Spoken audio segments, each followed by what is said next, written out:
Foi me dado uma tarefa de nós encerrarmos, a nossa semana teológica conversando sobre o fim da teologia, a esperança. Eu acrescentei, por minha conta e risco,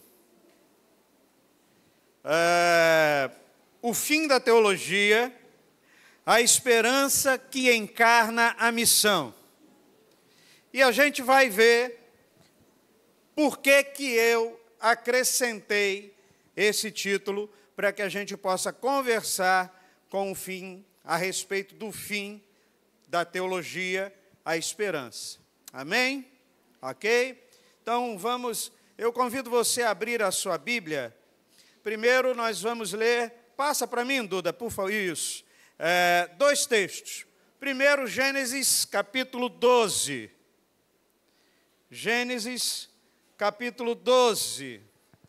Eu coloquei aí os versos 2 e 3, mas vamos ler a partir do verso 1. Está muito pequeno, gente, ou está dando para... Então, vamos lá. Diz assim o texto, Gênesis 12, a partir do verso 1 até o verso 3. Ora, disse o Senhor a Abrão, sai da tua terra, da tua parentela e da casa de teu pai, e vai para a terra que te mostrarei. De ti farei uma grande nação, e te abençoarei, e te engrandecerei o nome. Sê tu uma bênção. Abençoarei os que te abençoarem, e amaldiçoarei os que te amaldiçoarem. Em ti serão benditas todas as famílias da terra. Amém?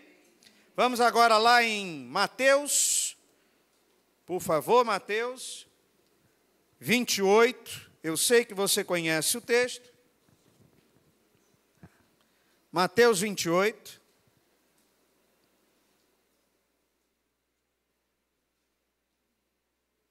A partir do verso 18,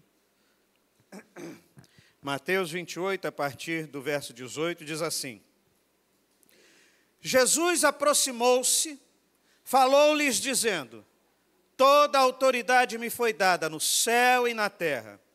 Ide, portanto, fazei discípulos de todas as nações, batizando-os em nome do Pai, e do Filho e do Espírito Santo, ensinando-os a guardar todas as coisas que vos tenho ordenado. E eis que estou convosco todos os dias, até a consumação dos séculos. Amém? Senhor, mais uma vez rogamos a Tua ação poderosa sobre nossa mente, sobre nosso coração nessa noite. Estamos diante da Tua santa palavra, Senhor, e rogamos que ela nos alcance. Que as resistências em nós sejam quebradas, Pai, e rogamos que o nosso coração esteja completamente rendido à Tua palavra. Que a nossa mente esteja submissa à Tua palavra, Senhor. Venha nos ensinar, venha, Pai amado, falar conosco nessa noite. Continue, na verdade, a falar conosco nessa noite, porque desde que nós começamos o nosso culto, o Senhor já tem falado conosco, Pai. Portanto, continua, Senhor, é o que rogamos em nome de Jesus, Pai. Amém. Gente, muitas vezes quando a gente fala sobre teologia, a gente pensa que teologia, como acabou que já foi dito, nesses dias, é apenas algo acadêmico, distante, divisivo.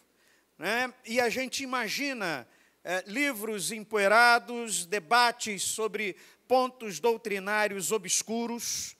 Mas eu queria fazer duas perguntas a vocês. Primeiro, e se a teologia não for, em primeiro lugar, sobre informação abstrata, mas sobre transformação concreta?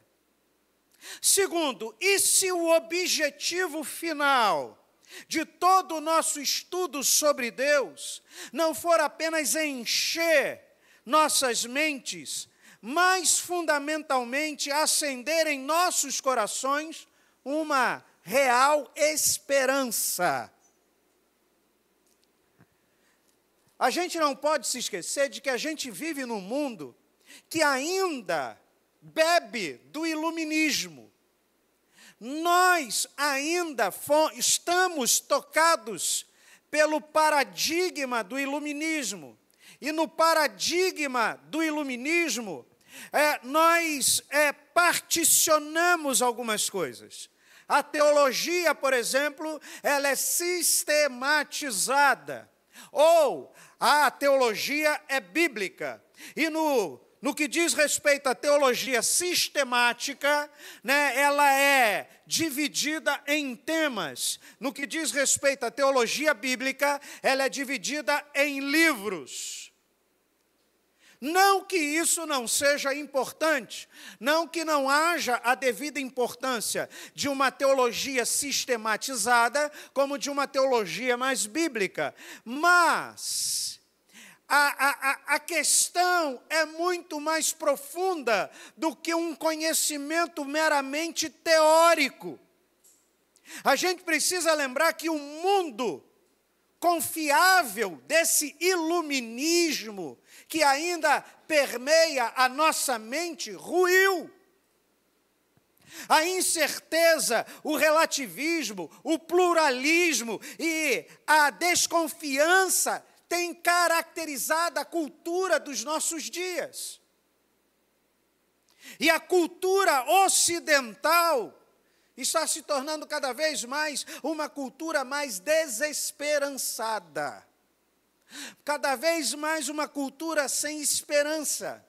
Nós tememos o futuro diante de perigos militares, diante da destruição ecológica, diante dos desafios econômicos que vêm ameaçando a nossa existência. E quem viu a capa da revista The Economist do próximo ano, a prévia da capa, viu o que nos aguarda, que na verdade é a potencialização da confusão e da dicotomia que tem sido plantada nos nossos dias.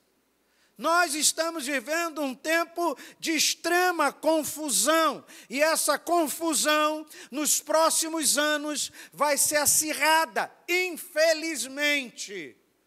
Nós estamos vivendo nesse país e nesse mundo de polarização. Eu sempre olho para o meu cérebro particular que me recorda algumas palavras. A gente está vivendo nesse mundo de polarização e essa polarização vai crescer. Nós temos um próximo ano difícil diante de nós. E eu não vou esconder nenhuma verdade do que a Bíblia vai dizer para a gente. Mas o próximo ano vai ser um ano difícil. A gente vai ter que domar o animal selvagem que habita dentro da gente. E o próximo ano vai ser desafiador nesse sentido. Ora, nós tememos o futuro. Nós tememos aquilo que vai acontecer. E a esperança produz um senso de propósito em nosso coração, pelo qual vale a pena viver, pelo qual vale a pena morrer, pelo qual vale a pena nós investirmos tudo que temos, toda a nossa força. E justamente por isso que a esperança é tão importante no Novo Testamento e na atualidade. Falar sobre esperança é importante nos dias difíceis nos quais temos vivido. E no Novo Testamento também é importante. Uma comunidade de esperança e uma comunidade com propósito é uma comunidade de luz para o mundo. E essa comunidade, ela é afirmada de diversas formas. É uma comunidade que mostra a essa sociedade que vale a pena, sim, viver com os devidos propósitos. Nós estamos vivendo um mundo que nos ensina que não há futuro pelo qual vale a pena viver. E a esperança é necessária ser reacendida em nosso coração, apesar das dificuldades, para que a gente diga e experimente sim, não vale a pena ter esperança e saber o que é esperança e para o que a esperança nos chama. Não estou falando, e a gente não está falando aqui de uma esperança vaga, de uma esperança que nos ensina a sentar, cruzar os braços e aguardar. Uma esperança de eu gostaria que, sabe, de uma esperança embebida pelo paradigma do consumo, que a gente senta e aguarda ser servido. Eu não estou falando desse tipo de esperança. Eu falo de uma esperança robusta, certa, alicerçada naquilo que Deus fez, naquilo que Deus está fazendo e naquilo que o Senhor ainda fará. E aqui está o ponto central da noite de hoje. Essa esperança não é uma esperança feita para que a gente guarde. A esperança que a verdadeira teologia nos dá é uma esperança que não consegue ficar parada, que não consegue ficar silenciada, que não consegue ficar emudecida. É uma esperança que se move, que age, que encarna no mundo.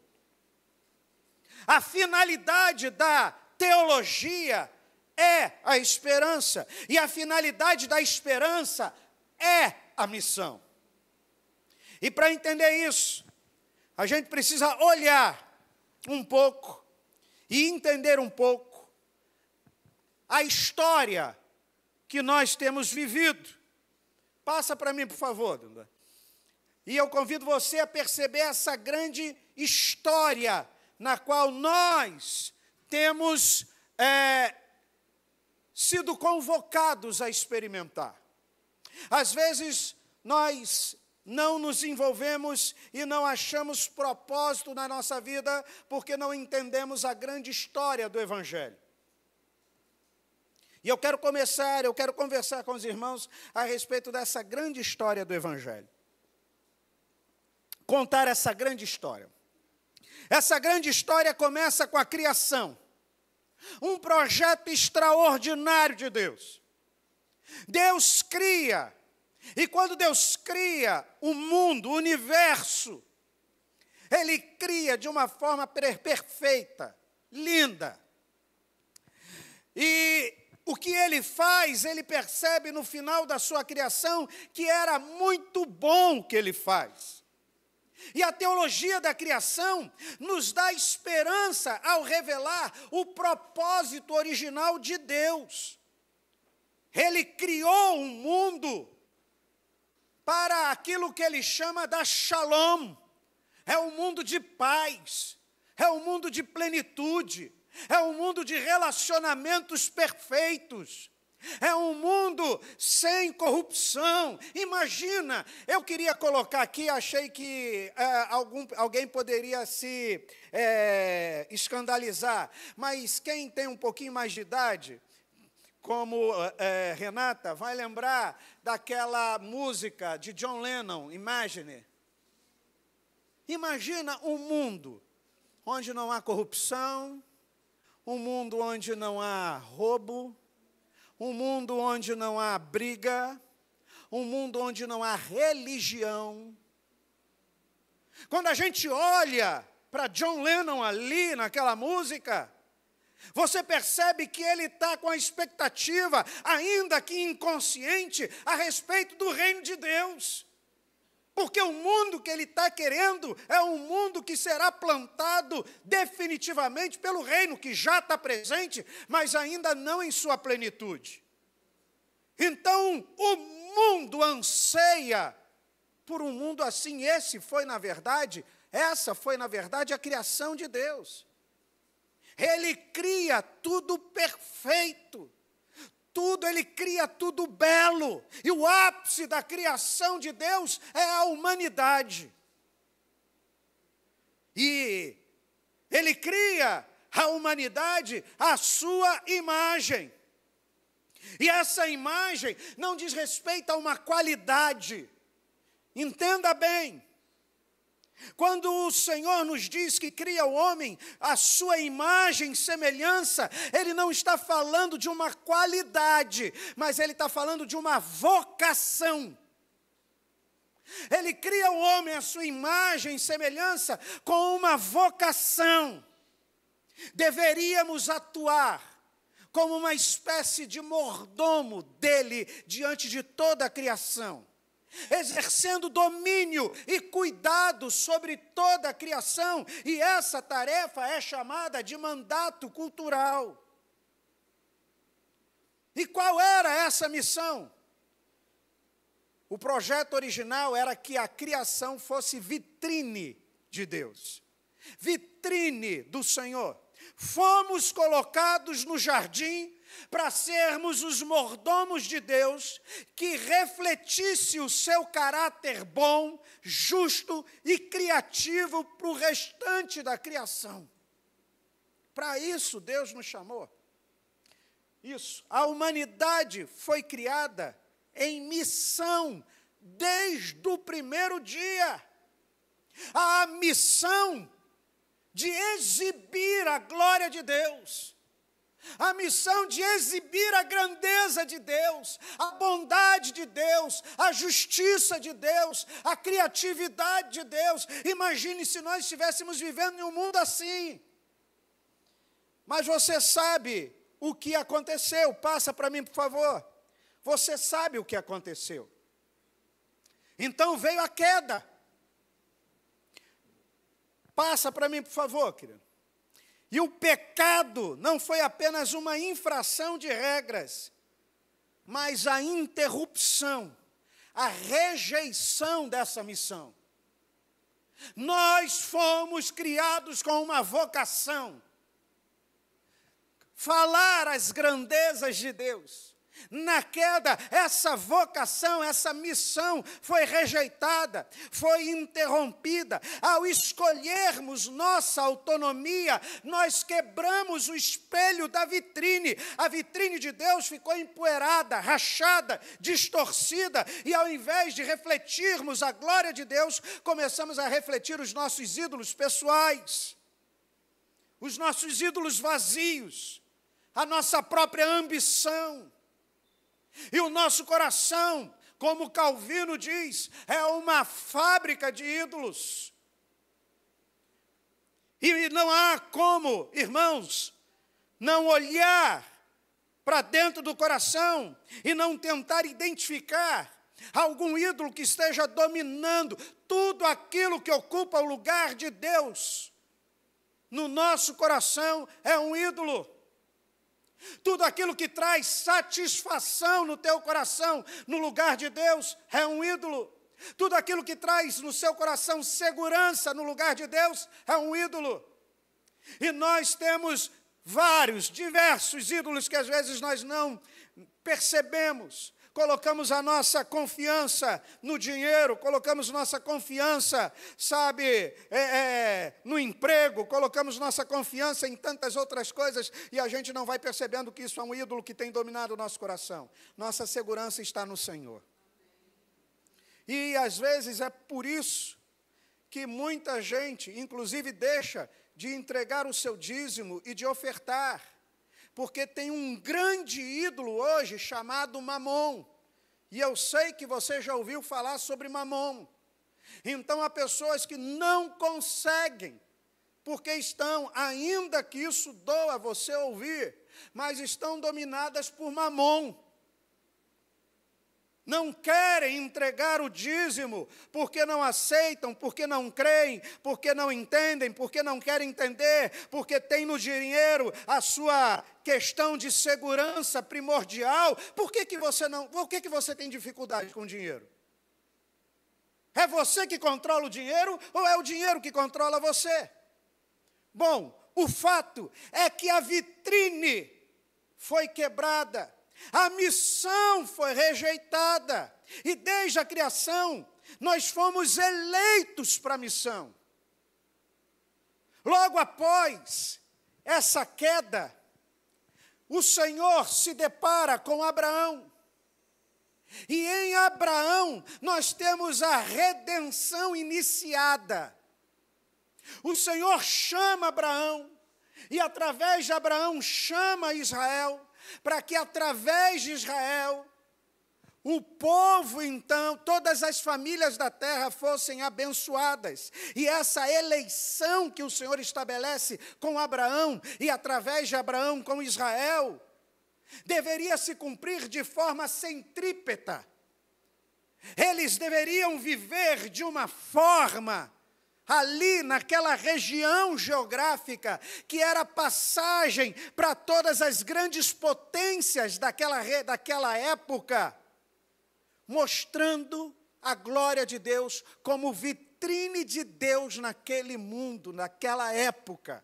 Deviam viver entre povos com diversos ídolos, adorando a Deus e vivendo a justiça, a bondade, vivendo os princípios e os valores que o Senhor então estava estabelecendo para eles.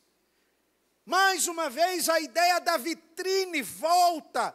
Agora, através de Israel, Deus pega, o bichinho de Jacó, como a palavra diz, um povo insignificante no seu poderio bélico, na sua capacidade econômica, no seu desenvolvimento tecnológico da época, para que eles fossem a sua vitrine, mais uma vez, vivendo em meio a vários deuses, sem se contaminar e atraindo a si os demais povos por conta da beleza de uma vida vivida com Deus. E novamente, com a ideia de ser vitrine de Deus para o mundo, o Shalom foi mais uma vez despedaçado e o mundo se enche de vergonha, medo, violência e alienação. A teologia da queda nos dá esperança, uma esperança paradoxal, porque ela traz um diagnóstico correto do problema para a gente. Ela nos impede de colocar nossa esperança nas soluções humanas. E ela nos faz olhar para fora de nós, percebendo que não há resgate possível em nós. E percebendo que há necessidade de um resgate sobre a nossa vida, que mais uma vez foge e interrompe a missão do Senhor. Passa para mim, por favor. Nós então chegamos na redenção estabelecida. Porque a redenção, como eu falei, começa em Abraão. O Senhor separa Israel para que Israel fosse vitrine, para que chamasse todos os povos, para que os povos vissem a glória de Deus, a beleza de Deus, a justiça de Deus, através do povo de Israel, mas Israel também falhou.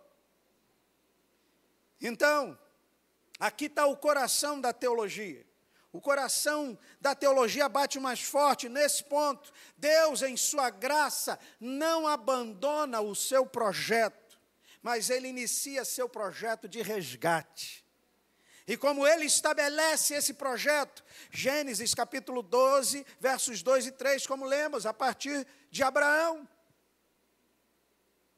Israel não foi escolhida contra o mundo, mas Israel foi escolhida para o mundo. A missão de Israel, de ser a vitrine, é a redenção iniciada por Deus.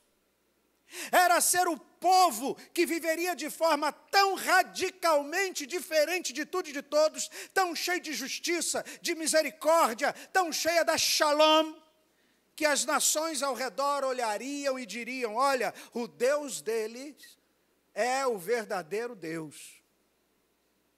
Mas como a gente leu, como a gente percebe, no Antigo Testamento, Israel falha. A vitrine se quebra. E é interessante que não é à toa que o problema com a idolatria, como falamos, ele é tão presente, que quando o Senhor chama Israel, logo em seguida o Senhor dá os 10 mandamentos. Lembra do primeiro mandamento, qual é? Não terás outros deuses diante de mim. Esse é o primeiro mandamento. Aliás, se você quebrar qualquer um dos outros mandamentos, se você quebrar esse, você quebra qualquer um dos outros mandamentos. Esse é o principal mandamento. E é interessante que em Deuteronômio, você tem mais ou menos uma repetição a respeito dessa orientação para que a vitrine fosse estabelecida e a missão entendida e cumprida a partir da esperança. Em Deuteronômio capítulo 6, verso 8, a gente lê o Senhor repetindo: ouve Israel, o Senhor nosso Deus é o único Senhor. E eu fico imaginando como seria se nós acordássemos pela manhã e ao escovarmos o nosso dente, olhando no espelho, você repetisse: olha, ouve, ó Márcio, porque o Senhor, meu Deus, é o único Deus. Talvez a nossa vida fosse diferente em alguns aspectos, em algumas decisões, em algumas situações. Porque muitas vezes nós temos nos deixado levar por deuses estranhos que estão dentro da gente. Mais interessante ainda isso fica quando em Marcos capítulo 12, verso 28, quando Jesus é inquirido sobre qual o maior mandamento, ele repete esse. Em Marcos 12, 28, a resposta do Senhor começa: ouve, ó Israel, o Senhor nosso Deus é o único Senhor. Aí ele acrescenta: amarás, pois, o Senhor teu Deus de todo o coração, de toda a tua alma, de todo o teu entendimento, de toda a tua força. E acrescenta: o segundo é: amarás o teu próximo como a ti mesmo. Não há outro mandamento maior do que estes. Mas ele começa com Deuteronômio 6, verso 4. Ao falhar na missão de ser vitrine das bênçãos de Deus para todas as famílias da terra, o povo de Israel agora é levado ao cativeiro, é levado ao exílio. E no exílio, quando eles queriam fugir para voltar para Judá, Jeremias vem a ele no capítulo 29 de Jeremias, trazendo uma palavra dura e ao mesmo tempo uma palavra inimaginável.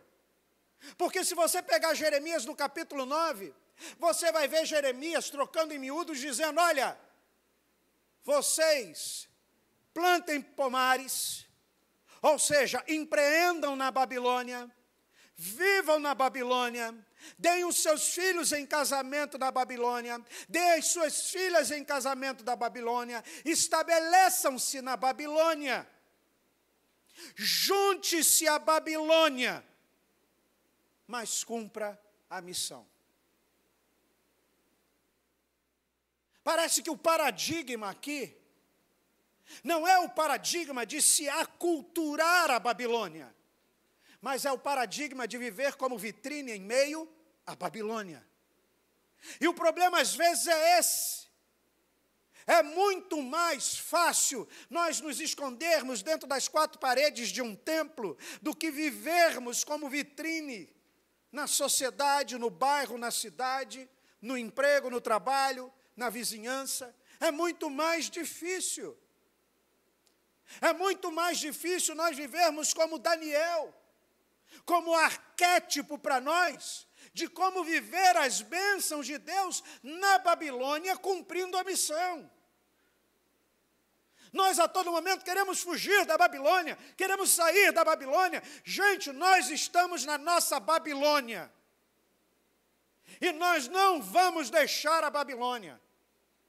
Não há como voltarmos a viver em Judá. Nós estamos na Babilônia. A grande questão é entendermos a missão para a qual o Senhor nos chama. Nós não estamos em Judá, estamos em nossa Babilônia e precisamos ter a esperança que se encarna na missão. Então Deus envia, diante das diversas falhas de Israel, diante das diversas vitrines trincadas e quebradas, o Senhor envia Jesus. a redenção realizada. Ele vem como o verdadeiro Israel. Ele vem como a vitrine perfeita de Deus. Ele é a imagem exata do Pai. Ele cumpre perfeitamente a missão de Adão. E que Adão falha. Ele cumpre perfeitamente a missão de Israel. E que Israel falha. Ele cumpre. E em sua morte e ressurreição, Jesus não apenas nos perdoa, mas nos redime e nos recomissiona. Ele nos redime do pecado para a missão como o Israel escatológico.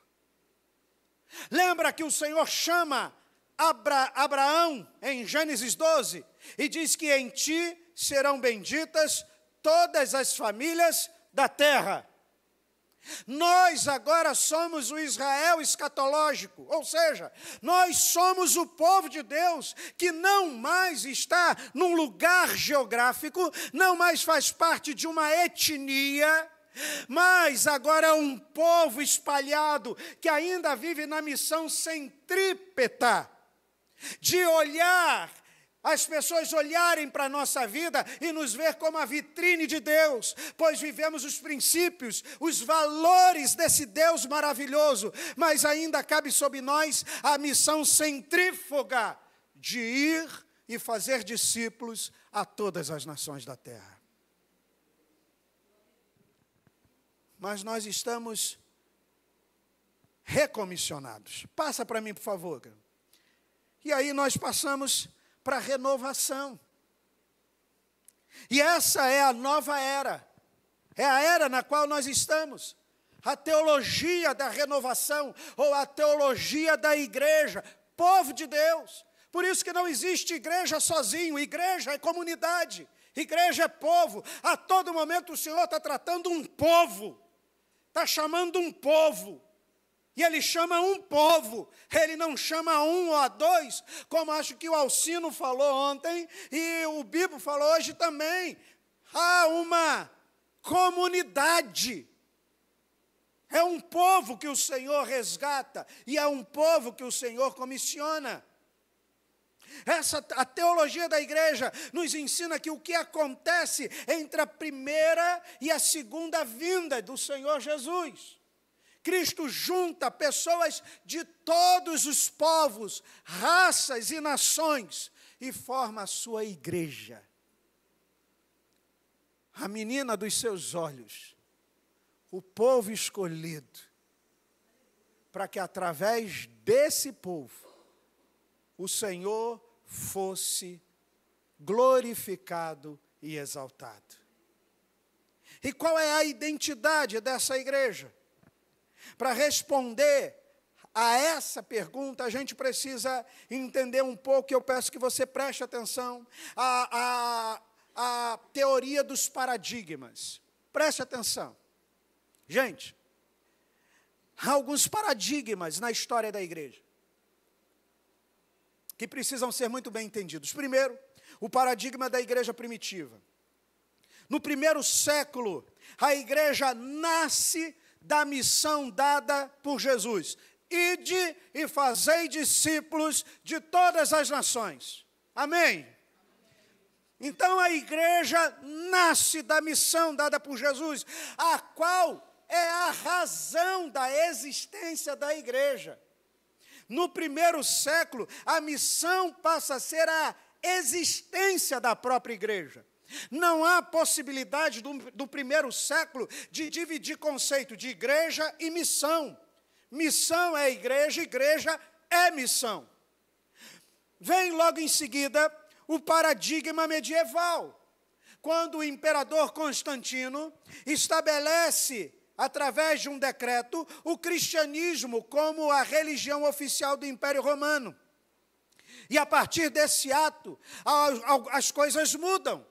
Porque surge uma pergunta, ora, como fazer discípulos, como anunciar as boas novas, como pregar o evangelho no meio de um povo que se diz cristão? Através do decreto de Constantino, todos se diziam agora cristãos. Então, o que fazer? Pregar o quê a todos que se dizem cristãos? Surge, então, um movimento maligno na igreja. A igreja aprende a deixar de olhar para fora e começa a olhar para dentro. A igreja começa e aprende a estabelecer um trabalho de manutenção religiosa. A gente olha para dentro das quatro paredes e tão somente para dentro das quatro paredes. E o paradigma da pós-reforma, teologicamente, a reforma traz um elemento fundamental para nós, o resgate da salvação pela graça, mediante a fé em Cristo Jesus, extraordinário. No entanto, na prática, a igreja pós-reforma enxerga a missão como uma atividade exclusiva dos apóstolos.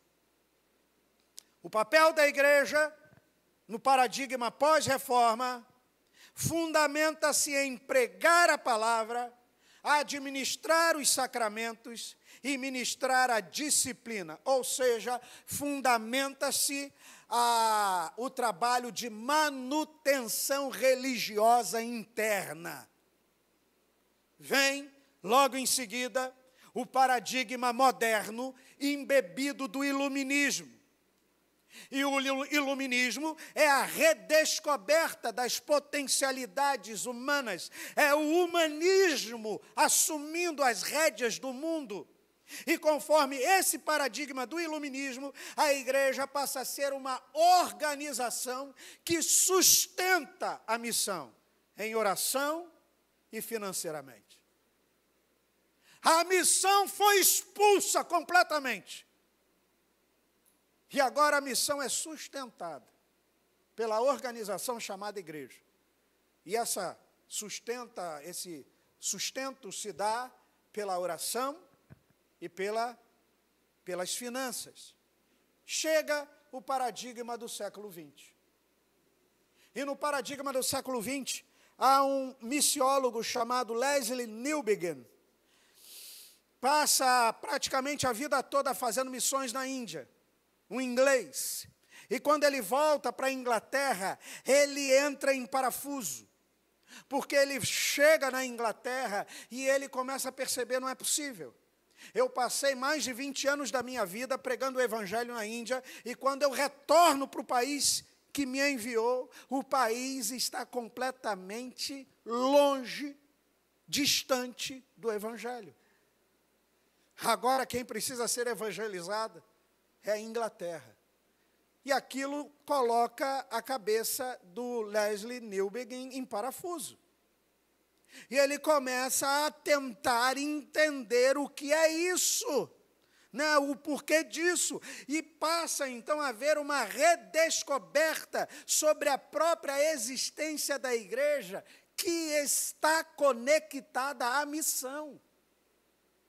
A igreja, Leslie Newbigin e outros missiólogos com ele, como Mike Goring e tantos outros, vão nos ensinando então que a igreja é essencialmente a comunidade dos discípulos de Cristo em missão. Nós estamos em missão.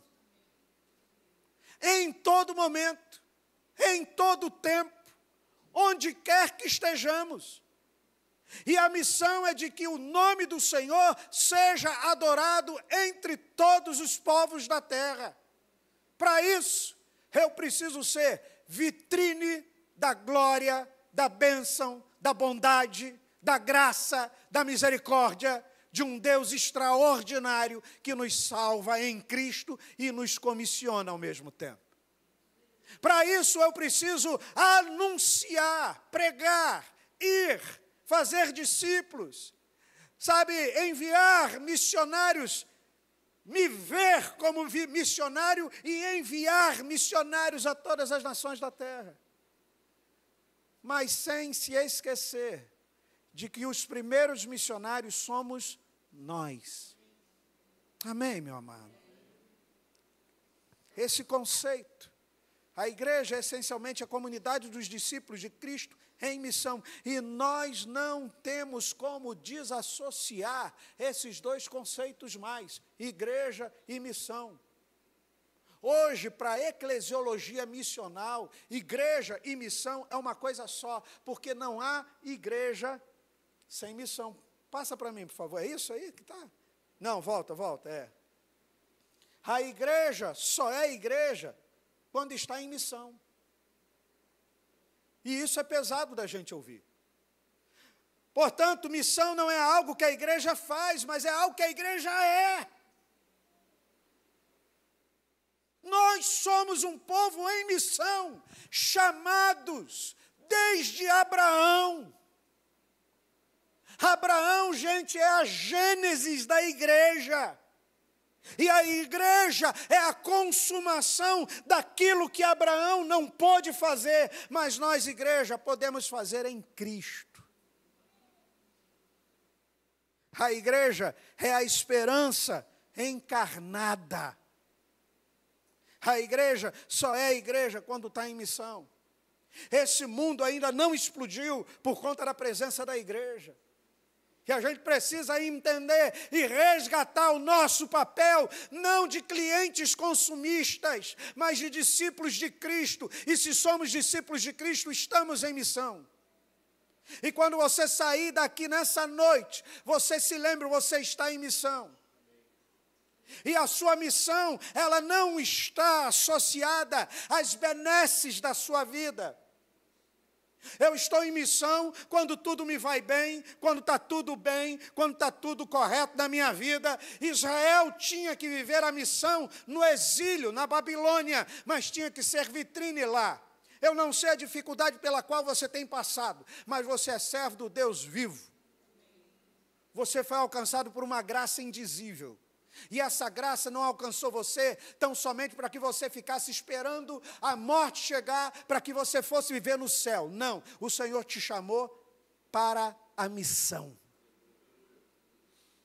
Para a missão. Nós somos agora, coletivamente, vitrine de Deus para o mundo.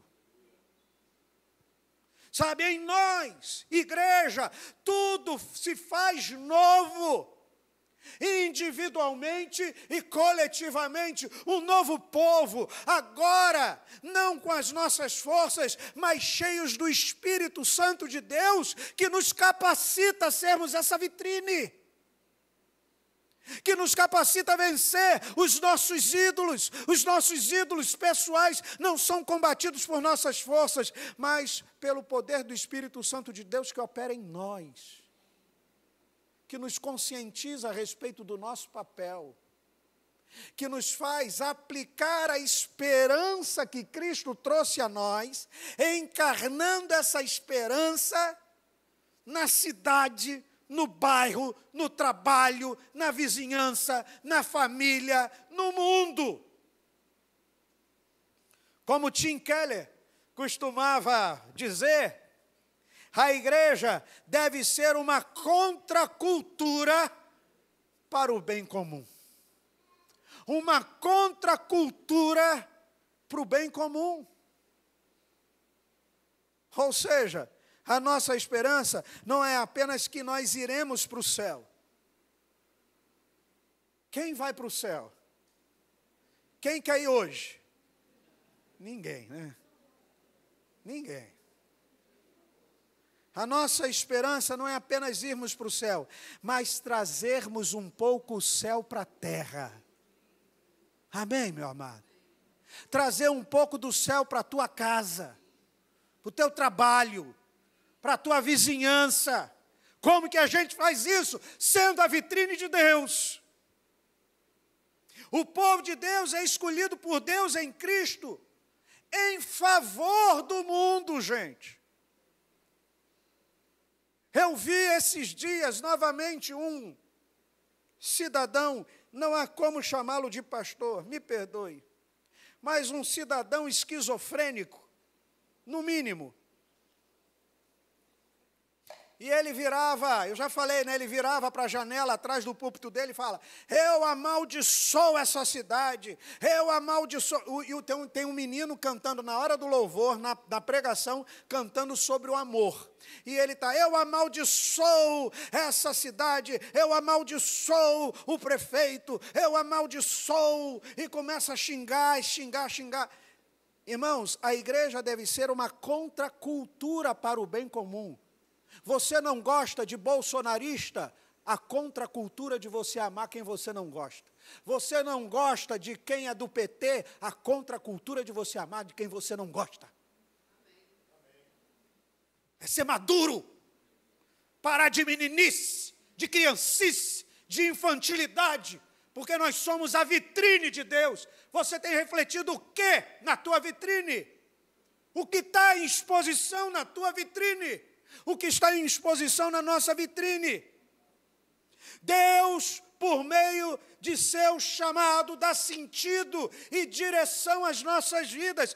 Ele as incube de viver para a sua glória. Ele nos incube para vivermos para a sua glória, de participarmos da sua obra redentora. Mas passa para mim, por favor. Ainda vem a restauração final, a esperança consumada. Finalmente, a teologia da restauração, ou a escatologia, né, que o pessoal às vezes fica com medo. Cristo vai voltar. E a teologia nos dá a esperança final de que essa história tem um fim glorioso. E esse fim glorioso é tão extraordinário e tão certo que Jesus, a vitrine plena, ele vem no meio da história, ele morre e ressuscita no meio da história, como o texto bíblico diz, ele é a primícia dos que dormem. Porque ele é o primeiro da nova criação. Quando Jesus ressuscita, ali está o início da nova criação em Cristo Jesus. É o primeiro dia da nova criação que se consumará na sua volta, quando o reino estará plenamente estabelecido. Não haverá mais choro, não haverá mais doença, não haverá mais morte, não haverá mais corrupção, não haverá mais um templo, não haverá, mais religião. Deus será tudo em todos. E ali, ele antecipa, como um antigozo, mostrando ao povo, isso vai acontecer. Tenha certeza, porque assim como eu morri e ressuscitei, eu estou antecipando aquilo que virá. E já vivemos no antegozo dessa ressurreição, pois o reino de Deus já está presente. É o que a gente chama em teologia do já e ainda não. Haverá novo céu e nova terra, o shalom original não será apenas restaurado, ele será elevado a um nível jamais visto, jamais imaginado.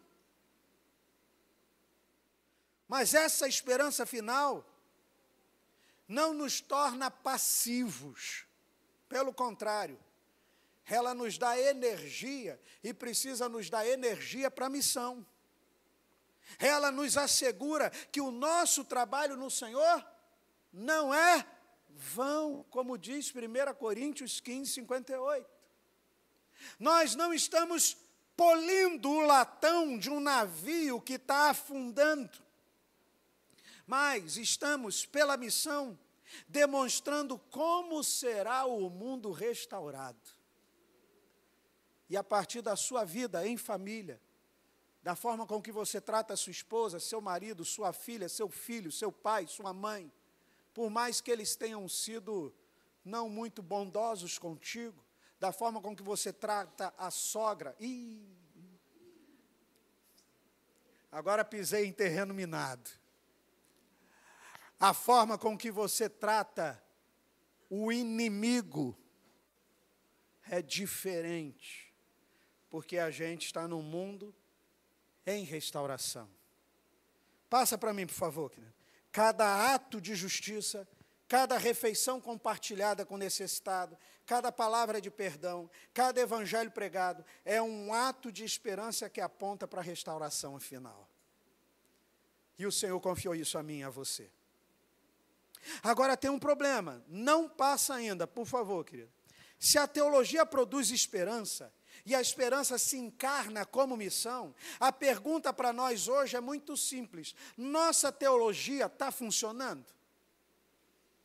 Se a teologia precisa encarnar como missão, a sua teologia está funcionando, você está em missão.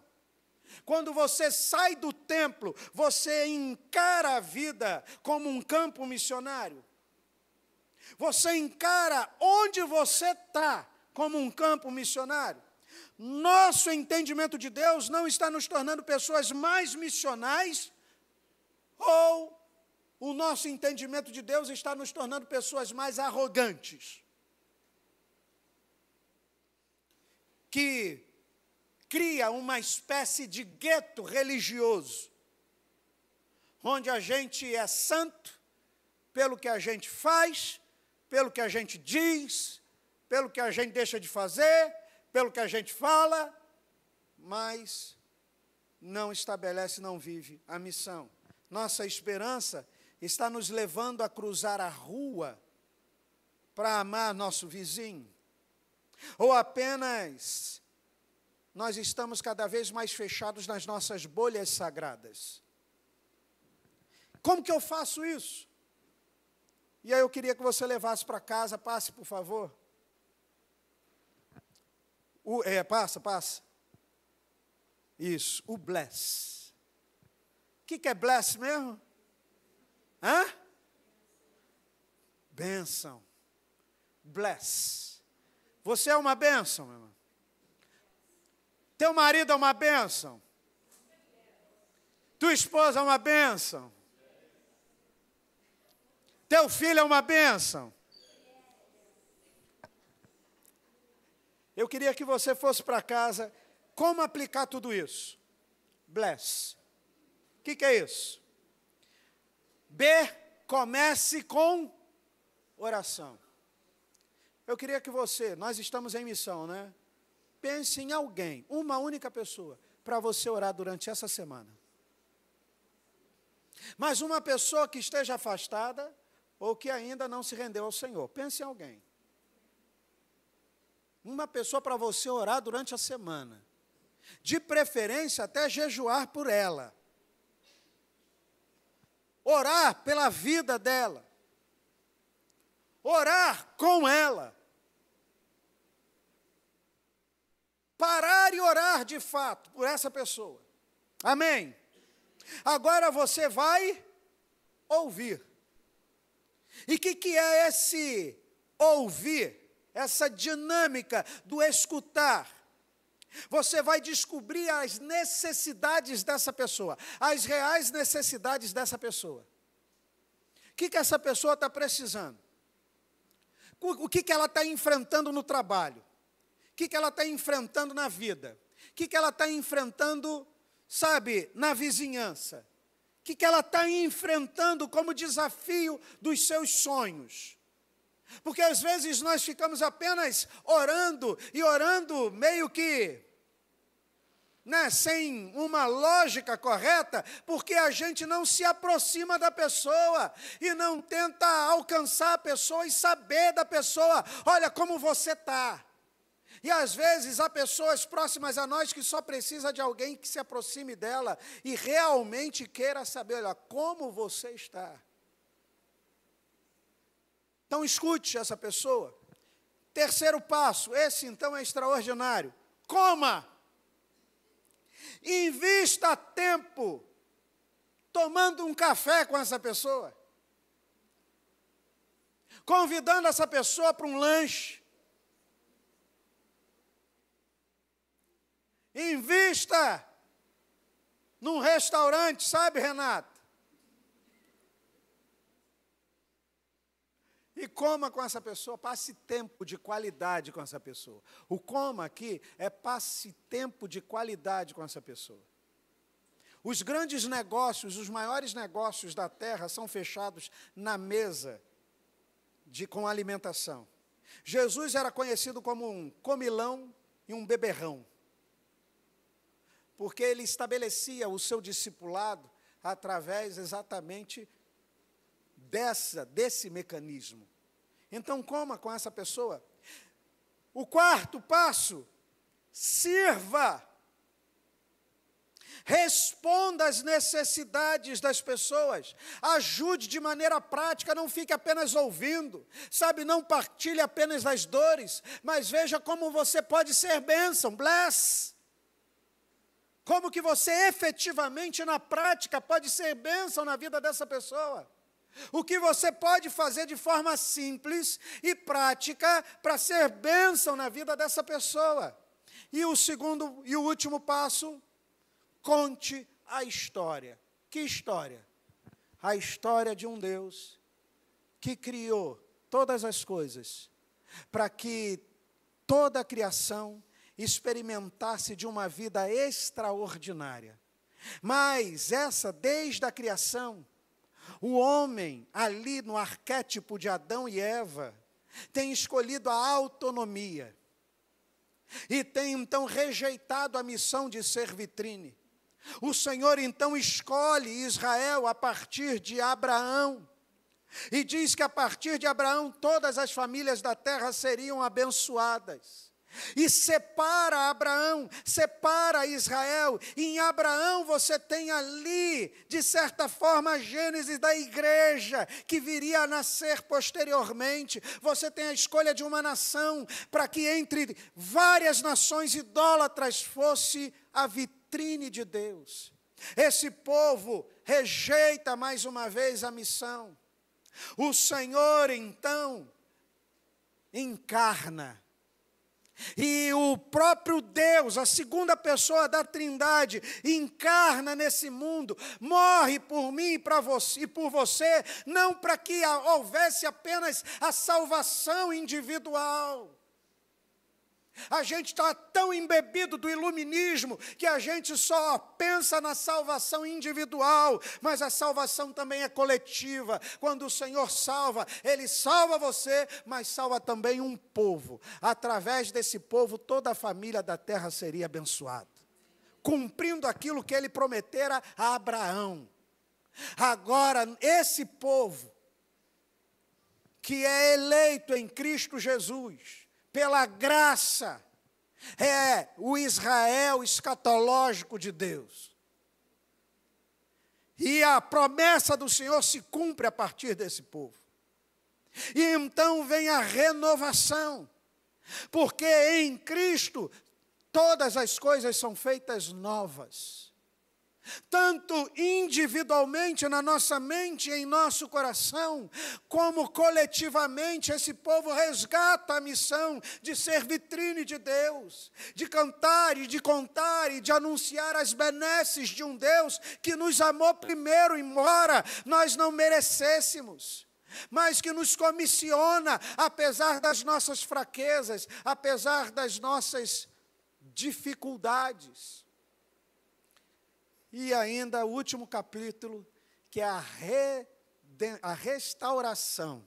Esse que veio, morreu e ressuscitou, retornará para efetivar aquilo que ele já começou a fazer. O reino de Deus já está presente. Nós vivemos no antegozo desse reino. Esse reino se estabelecerá.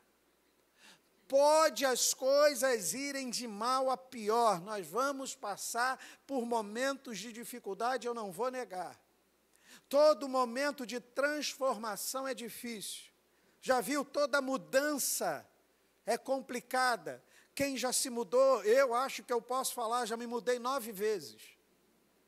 E são meses com caixa de livro espalhada na sala e em todos os lugares, louça e por aí vai.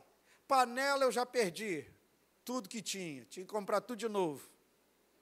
Do casamento só tem a esposa e uma sopeira. O resto foi 9 mudanças. Então é uma bagunça até as coisas se acertarem. Mas as coisas vão se acertar. Porque quem vai acertar não somos nós. Ele morreu, ressuscitou e vive está. Então o mundo está rumando, não para um final drástico, mas o mundo está indo para o extraordinário, para a efetivação de um reino extraordinário, onde o nome do Senhor será glorificado, exaltado. E a gente não vai mais experimentar o que a gente tanto tem experimentado nesse mundo tão carcomido de tudo que é tipo de ídolo que a gente possa imaginar. Portanto, meu irmão, seja bênção na vida de alguém durante a semana. Amém? Porque teologia é esperança, mas essa esperança se encarna na missão. Amém, meu amado? Não pode haver esperança sem missão. Amém?